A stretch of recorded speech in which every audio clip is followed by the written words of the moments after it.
तो अभी आप कन्याकुमारी की तस्वीरें देख रहे थे और चलिए आगे बढ़ते हैं। बड़ी खबर का रुख कर लेंगे। मीसा भारती ने राम मंदिर को लेकर बड़ा बयान दिया, एक तरह से अपमान राम मंदिर का कर दिया है।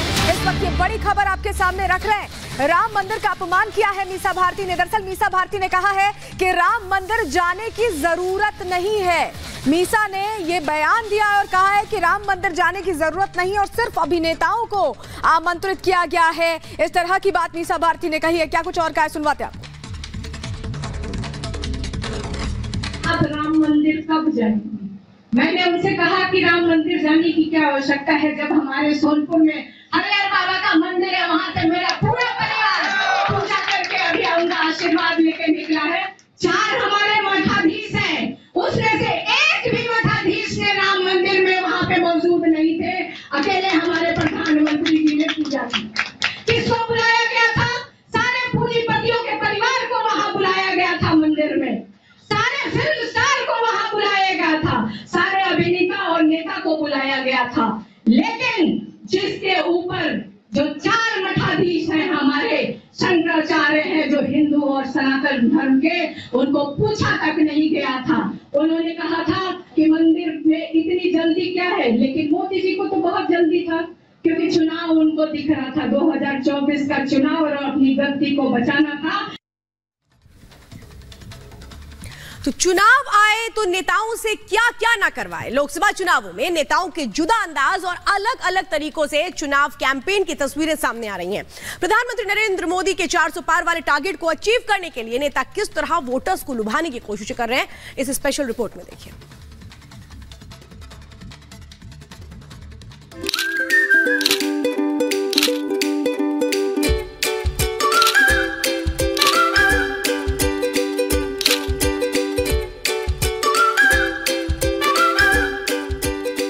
चिलचिलाती धूप खेतों में फसल काट रहा है, कोई आम पब्लिक के लिए चाय बना रहा है, तो कोई चुनावी गानों पर थिरक रहा है। ये चुनाव है साहब, वोट के लिए सब कुछ करना पड़ता है। आने वाले कुछ दिनों में देश के सबसे बड़े चुनाव की शुरुआत होने वाली है। ऐसे में हर नेता वोट की फसल काटने के लिए तरह तरह के तरीके अपना रहा है। सभी का लक्ष्य एक है, वोटर्स की सहानुभूति हासिल करना। और शायद इसीलिए आम पब्लिक के बीच जाकर उनके काम में कोई हाथ बटा रहा है, तो कोई उन्हीं की तरह बनकर काम कर रहा है।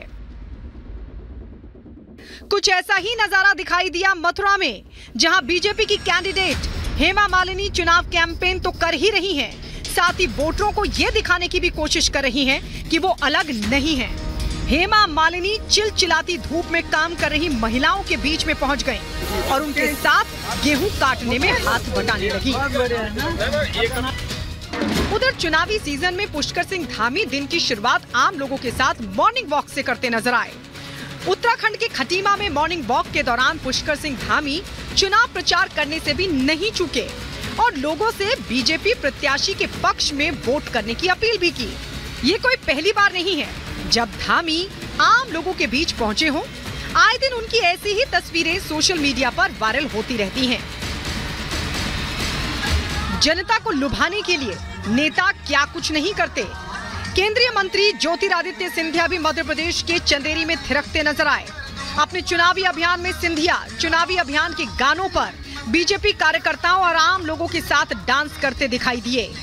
ज्योतिरादित्य सिंधिया को अपने लोकसभा क्षेत्र में परिवार का भी पूरा समर्थन मिल रहा है।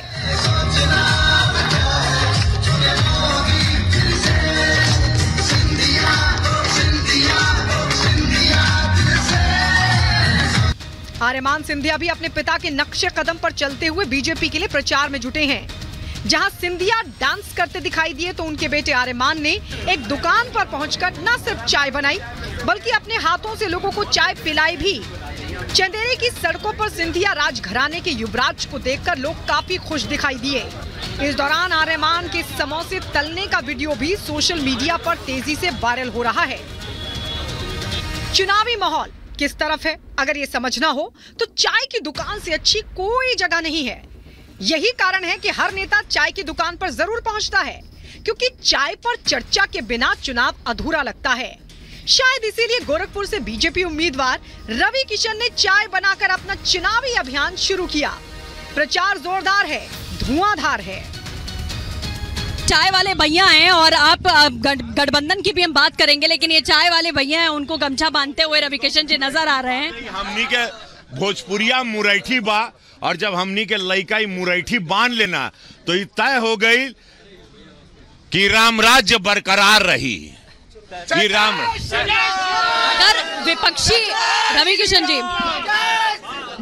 जी अगर विपक्षी दलों की बात करें तो इस समय उत्तर प्रदेश ही नहीं बल्कि पूरे देश में क्या माहौल आपको नजर आ रहा है? 80 से 80 सीट अगर देखा जाए। देखिए, घमंड नहीं, बहुत नॉर्मली बोल रहा हूँ।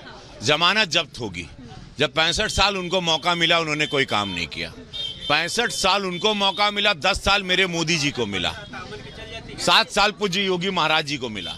तो आज मैं बता रहा हूं कि 80 की 80 सीटें हम लोग यहां पर जीत रहे हैं। 80 से 80 सीटें। मैम, मेरे हाथ की चाय पिए, 1 मिनट लिया आप। आपको पता नहीं मैंने क्या चाय बनाई है, आप सोच ही नहीं सकती हैं। मेरे हाथ की चाय आपने बहुत पी होगी जीवन में, मेरे हाथ की चाय पीजिए आप बोलेंगे रवि किशन के हाथ की कड़क चाय पी, अदरक कूटल बा एकरे अंदर, पत्ती ढेर डालल बा, तो ये चाय और मैम ये पूरी दूध में। आपके कैमरामैन के लिए एक निकाल रहे हैं और एक आपके लिए। असम के डिब्रूगढ़ से सर्बानंद सोनोवाल को बीजेपी ने चुनावी मैदान में उतारा है और वो चुनाव जीतने के लिए पब्लिक के बीच घूम घूम कर चुनाव प्रचार कर रहे हैं। साथ ही लोक गीतों पर नृत्य करते हुए भी दिखाई दे रहे हैं। लोक गीतों पर नृत्य का वीडियो खुद सोनोवाल ने अपने सोशल मीडिया प्लेटफॉर्म एक्स पर शेयर किया।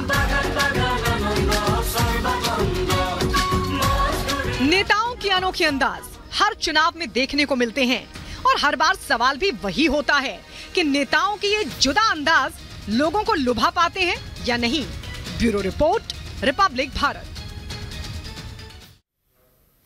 और अब अगली खबर आपको मध्य प्रदेश के भोपाल से बताते हैं, जहां पर एक बहुत ही अजब तरह का नजारा देखने को मिला। दरअसल वहां की अलीगंज हैदर मस्जिद नरेंद्र मोदी के नारों से गूंज उठी। क्या है पूरी खबर, इसे 1 मिनट की रिपोर्ट में देखिए।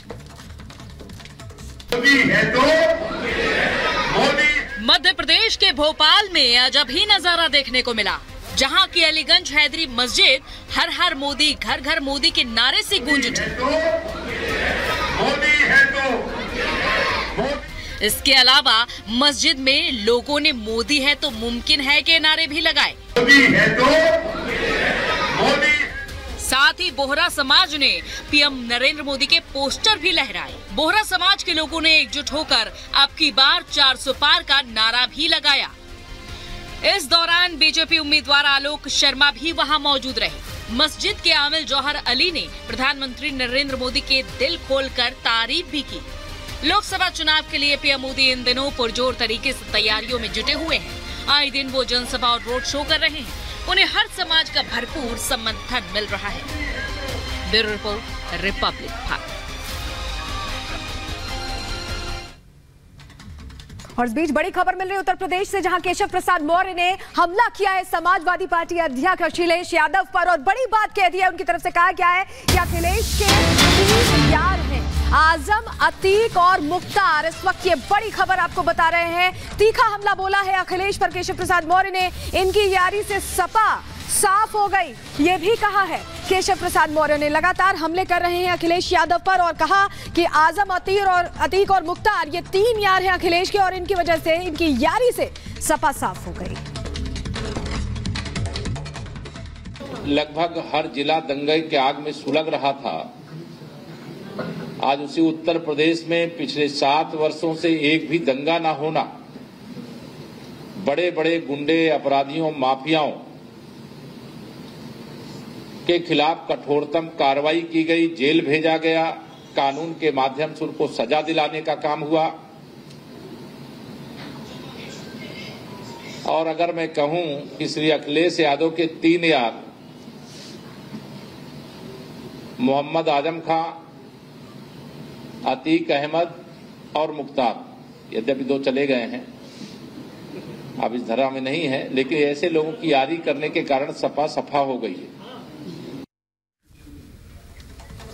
पहले चरण के मतदान में अब सिर्फ 1 हफ्ते का वक्त बचा है।